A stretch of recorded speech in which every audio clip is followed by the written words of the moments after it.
बिस्मिल्लाहिर्रहमानिर्रहीम। जी बेटा, अब हम डिस्कस करते हैं कि एक मैच जो है हमारे पास वो टेबल के ऊपर है और टेबल के कॉर्नर पे एक पुली अटैच की गई है। उस पुली के ऊपर से धागा बांध अटैच किया गुजारा गया है और धागे के दोनों सिरों से हमने मास बांध दिया है। यहाँ पर भी जो ए मास है उसको M1 कहा है, जो बी मास है जो टेबल के ऊपर है उसको M2 कहा गया है।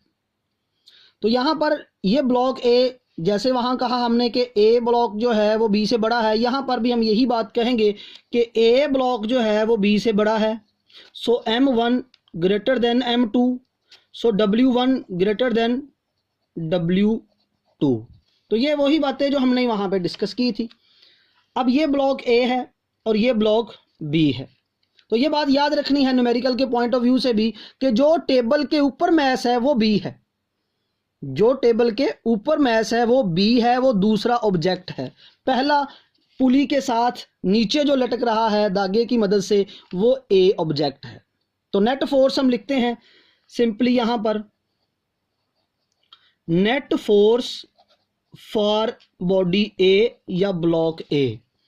उसके लिए हम लिखेंगे F इज इक्वल टू ए, क्योंकि डाउनवर्ड मूव कर रहा है तो ये लिखा जाएगा W1 माइनस टी। सेम वही एक्सप्रेशन जो पुली के केस में था, W1 माइनस टी। और W1 किसके बराबर है? M1 G माइनस टी और ये F। और according to Newton second law F is equal to MA। Body A की बात हो रही है तो ये M1A आ जाएगा। ये वैल्यू आप यहां पुट कर दें तो हमारे पास M1A is equal to M1G minus T. Same उसी तरह से हम क्या करते हैं, ये टी को इस तरफ ले आते हैं और ये हमारे पास M1G, ये M1A इधर आके माइनस हो गया, इसे हम नाम दे देते हैं I1। तो ये वाला जो सारा काम है ये पुली के अंदर भी हमने किया था, यानी जब मास को अटैच किया है स्ट्रिंग से और पुली के ऊपर से गुजारा है तो ये सारा एक्सप्रेशन वही बनता है। ये किसके लिए कैलकुलेशन है? फॉर बॉडी ए के लिए, फॉर ब्लॉक ए के लिए। अब हम बात करते हैं फॉर ब्लॉक बी। तो फॉर ब्लॉक या फॉर बॉडी बी, इस पे नेट फोर्स कितनी लग रही है? अब जरा देखें, इस ब्लॉक के ऊपर जो ये ब्लॉक है ये टेबल के ऊपर पड़ा है, इसका वेट टेबल के ऊपर है डाउनवर्ड और टेबल भी इस पे फोर्स लगा रहा है according to Newton third law. Table जो फोर्स लगा रहा है वो अपवर्ड लगा रहा है और उसको हमने रिएक्शन फोर्स कहा। तो यहां पर जो टेबल के ऊपर जिस्म पड़ा है वो W2 और ये बराबर हो गया रिएक्शन फोर्स से। तो मतलब ये हमारे किसी काम नहीं आया क्योंकि ये दोनों एक दूसरे से कैंसल हो गए। अब यहां पर जो फोर्स लग रही है वो सिंपल किसके बराबर है? टेंशन के। तो याद रखना है टेंशन का यूनिट भी न्यूटन ही होता है क्योंकि टेंशन खिंचाव और फोर्स की वजह से ही आता है। तो ये नेट फोर्स आ गई F is equal to T body B के ऊपर। और हम जानते हैं F इज इक्वल टू किसके बराबर है? F is equal to MA, क्योंकि बॉडी 2 की बात हो रही है तो M2A आ जाएगा। ये फोर्स यहां पुट कर दें तो हमारे पास M2A is equal to t आ जाएगा। ये एक्सप्रेशन आ गया हमारे पास 2। अब ये 1 और ये 2, जैसे लास्ट केस में हमने डिस्कस किया, दोनों को कंपेयर किया था, यहां पर भी हम इन दोनों को कंपेयर कर लेते हैं।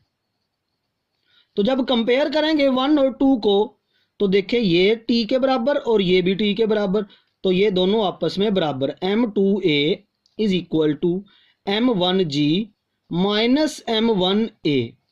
चूंकि हम कैलकुलेट करना चाहते हैं एक्सेलरेशन, इसलिए हमने कंपेयर करना है। तो जब भी आपने कंपैरिजन करना है उससे आप टेंशन की बजाय एक्सेलरेशन मालूम कर लेते हो।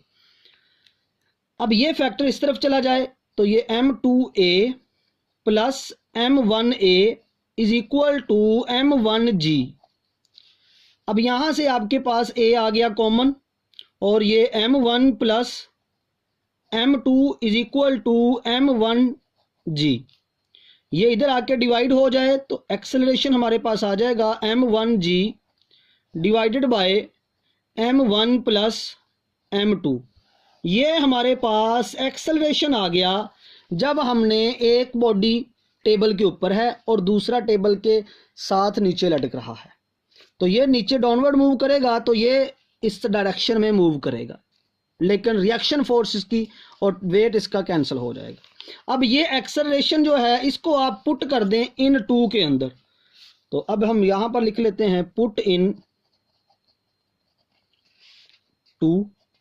तो अब इसको हमने टू के अंदर जब पुट करना है तो टेंशन हमारे पास आ जाएगी M2 A is equal to T is equal to M2 A की जगह ये वैल्यू पुट कर दें यहाँ पर, तो ये M1G over M1 plus M2, तो फाइनल एक्सप्रेशन हमारे पास आ गया M1 M2G over M1 plus M2।